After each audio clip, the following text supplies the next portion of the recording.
has the commercial real estate market evolved since you started? And what trends do you see shaping the future? It's a pretty loaded question. Wow, that is a loaded question. Well, when I started with you, it was a different world than what we have today, which was only 2 years ago. Like I started with you and then I went on my own. Well, then I went to Kentwood Commercial and I'm with them, and that was when my year was really good because I was more of a broker on my own, even though I really worked heavily with Karen Zeal. And so she helped me a lot also. So going from you to her, it was awesome. And I feel like the commercial world was at its peak. Like, Yeah. I feel like the year I came in, maybe the year before that, like it was awesome. And then I feel like this year was just, it wasn't like a gradual, it was like you're here. And then it was just like you dropped off right away. Yeah. And I feel like that was the commercial world. Like that's what happened. And,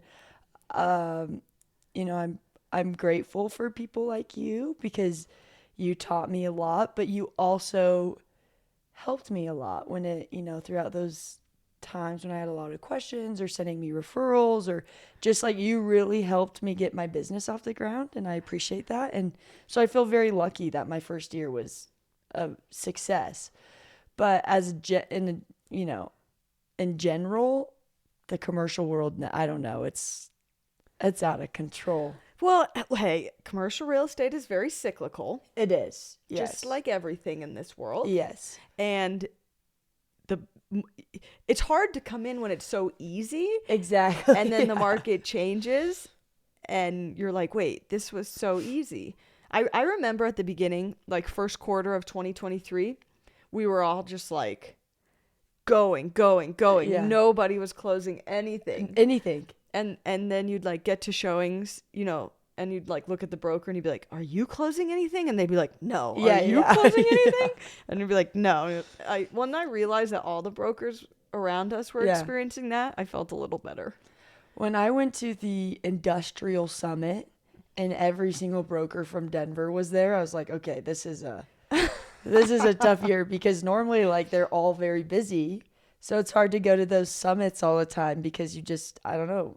When commercial real estate is busy, it's busy. You don't really have time for anything else. So when I walked in and I saw everyone there, I was like, I am not alone.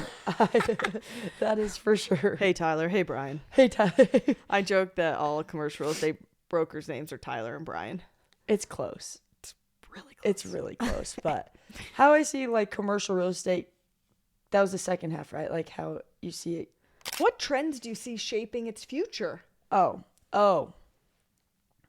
I wish I didn't ask you to repeat that question. I know. I'm joking. It's a big one. What trends?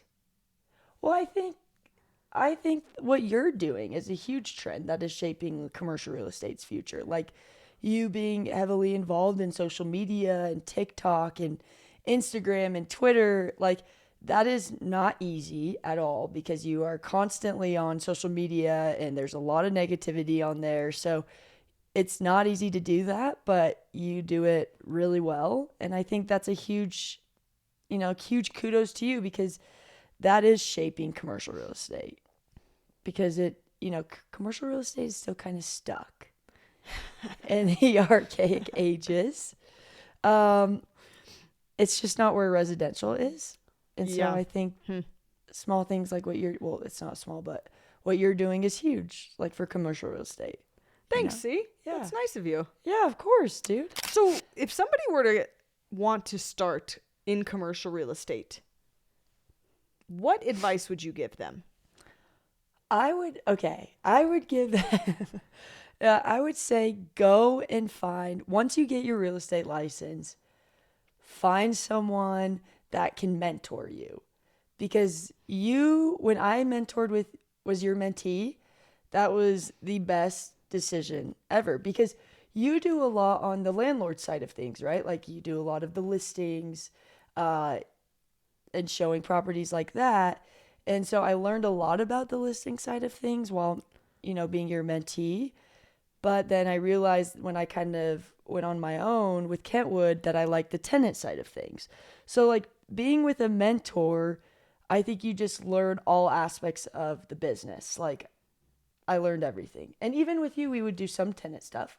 So that was very helpful. And I think when I was about to go to Kentwood, you were doing a 1031 exchange deal. So I was learning a lot from you. And so that would be my number one thing, is like to tell people to get a mentor and then, just let the floodgates open and kind of see what happens. But I think it was 5 or 6 months that I was with you, and it was the best. Because you learned so much. You were stuck with me every day. Oh my God, we had the best time ever. Quick story. One time I took Ciara into the most horrific unit I've ever seen in my entire life. I didn't know how bad it was going to be. Just a mess. It was horrific. And we walked out, and I didn't know if Ciara was ever going to talk to me again. Like, I should have known that this unit was going to be bad. And I set up 3 showings, and we show back to back to back in this horror unit.